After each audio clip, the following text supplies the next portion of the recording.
denouncing of God or other impious acts. But tonight, we're going to meet a group of committed atheists who are vocally and publicly declaring their lack of faith. And what about what some are calling the Blasphemy Challenge? ABC's John Berman has a new installment of our series, Faith Matters. God, if you're listening, supposed to be everywhere, so, and all-knowing, so he knows, of course, feel free to ring the line right now. Wait. No, that was not a ring. From this tiny basement in northeast Philadelphia, these people are trying to wage a very big fight against religion. All religion. Why don't you believe in God? I don't see any good reason to believe in God. It's that simple? Yeah, it's that simple. What's wrong with God? Nothing. What's wrong with the tooth fairy? There's nothing wrong with something that most likely doesn't exist. Brian Sapient and Kelly, who didn't want us to use her last name, are co-founders of the Rational Response Squad. They're atheists. There are an estimated 20 to 30 million in the United States these days. Sometimes they say a persecuted minority. Atheists are completely vilified, and it's okay. It's actually okay to hate atheists. We're like the last group that people overwhelmingly agree it's okay to hate us. Hopefully, we'll find God today, because we're told all the time that we need to, so. The members of the squad preach their beliefs, or lack thereof, on a weekly internet radio show. It's so inflammatory to some that they've received death threats, which is why Sapient isn't Brian's real last name, and why their show is broadcast from this bunker at an undisclosed location. What's your day job? Curing theism. Your day job is fighting God.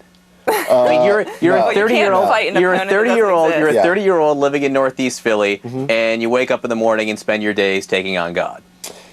Wow, that's a dramatic way to put it. And they've come up with a dramatic way of doing it. I deny God, Jesus, and the Holy Spirit. Complete with kitschy graphics, the group is now engaged in a project which almost seems to invite the hate. It's called the Blasphemy Challenge. I deny the existence of God the Father, Jesus the Son, and the Holy Spirit, and I am no longer afraid. Initially, we wanted to find a way to allow atheists to come out of the closet, speak up, and we wanted to do it in such a way where we stripped the power from religious institutions that instill fear into people by showing that we're not scared of this supposed unforgivable sin. Brian cites the Bible, Mark 3:29. Whoever blasphemes against the Holy Spirit will never be forgiven. He is guilty of an eternal sin. The Rational Response Squad is challenging people to gamble with their souls and give it a shot. And of course, since this is 2007, posted on YouTube. I deny. I deny. Definitely deny the existence. Deny the existence. The existence of the Holy Spirit. Of the Holy Spirit. His Holy Spirit. So, see you in hell. There are more than 800 responses so far. We deny the Holy Spirit. I think how sad it is that someone would be rejecting hope, essentially. Reverend Kathleen Lyles, an Episcopalian minister, is just one of many in the religious community who say this internet challenge is misguided, or worse. Be careful, because you're definitely playing with fire. I think if people are courting blasphemy, kind of going out of their way to try to cross that line, that's just dangerous. It's certainly not respectful, but they may get themselves in eternal trouble. Taking risks with your own soul is one thing, but the Rational Response Squad targets their ads for the Blasphemy Challenge on websites for teens. You guys advertise on sites targeted to kids. Tiger Beat. Right. Why? Because they've already been targeted. So hopefully, they're at a point where, they're not so indoctrinated and so set in their ways that they can overcome this religious superstition that's been put into their brains unfairly.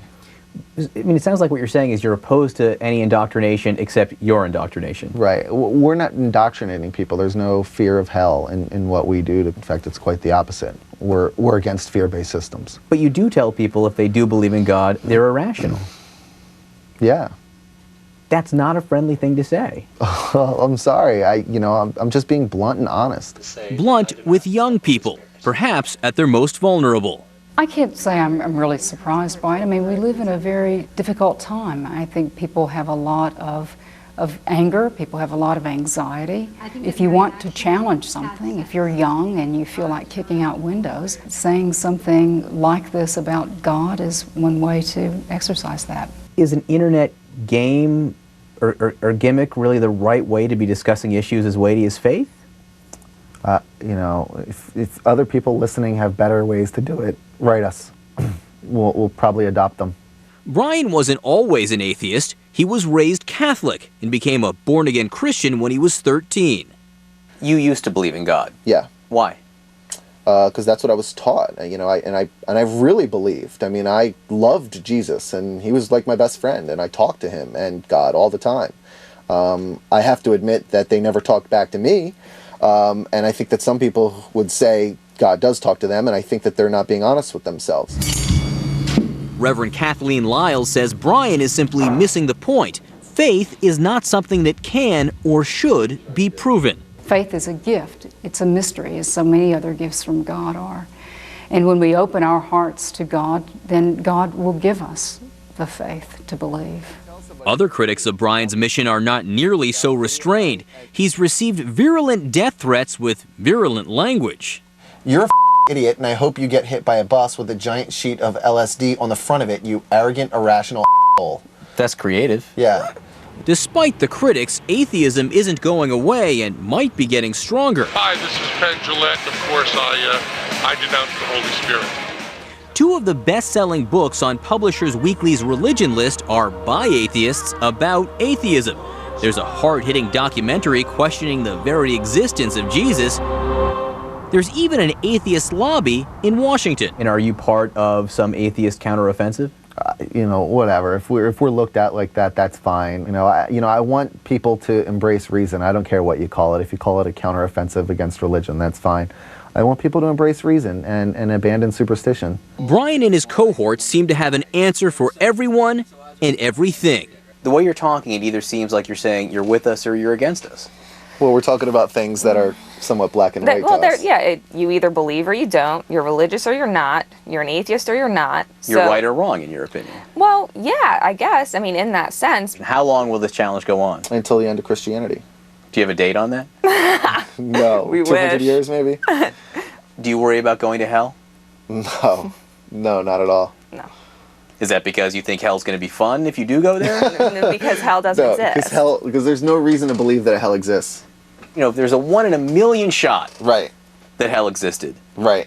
Yeah, that would stink, huh? The jokes about hell, the whole blasphemy challenge, make them targets for critics who say, whatever their views, their methods are simply disrespectful. If I knew that their belief system was flawed and I didn't say anything, I would find that much more disrespectful. And you know their belief system is wrong? I know as good as I can know something, that's for sure. It just strikes me that you know, your absolute certainty that you're right and that the billions of people who for thousands of years have believed in a God, right, they're wrong. Right. If they want to come to the table, we can present my evidence and they can present theirs, and we'll see how much of theirs is based on faith and how much of mine is based on fact. I'm John Berman for Nightline in Philadelphia. About 9% of Americans identify themselves as atheists, and this story has certainly been generating a lot of attention on our website since we first posted it last night. If you want to join the discussion, please visit nightline.abcnews.com.